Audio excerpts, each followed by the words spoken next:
Xo'ringlar. Bu bizani oshxonamizdagi bittasi ventilyatsionni shaxti, ma'munimiz demaxot trubamiz. Bugun ikkinchi qavatda g'isht terish jarayoni boshlanadi. Inshaalloh hozir usta akalarimiz hammasi bu hojatxona bilan vannani ventilyatsionni shaxtasi.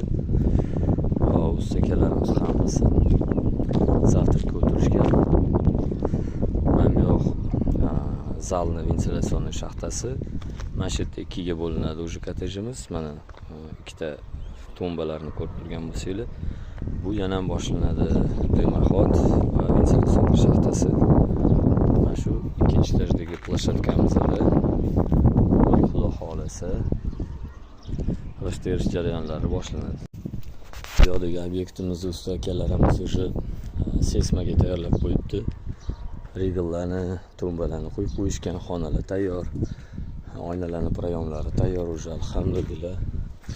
Ancha ishimiz yaxshi ketyapti.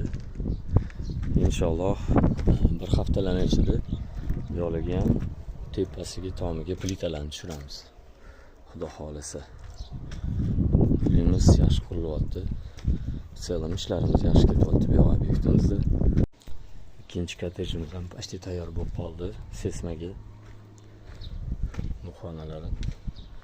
Mana shu eshikning tepasidagi regalga g'isht tersa bo'ldi. Bu yoq уже seysmaga tayyor bo'ladi. Hozir buni ham tepasini bir amalda ko'rsataman. Bismillah.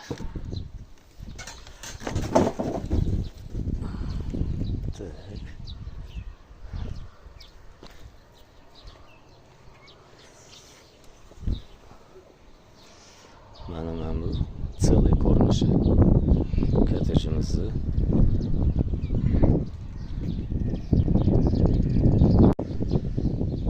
Ketdik endi men sizlarga ikkiga bo'lingan joyini ko'rsatmoqchiman.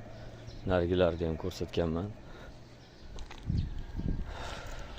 Mana shu yerda ikkiga bo'linadi.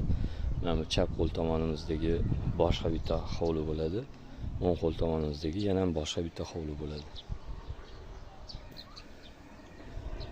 Selam уже seysmaga tayyor bo'lib qolibdi ikkalovi ham. Usta akalarimiz boplashyapti ishlarni.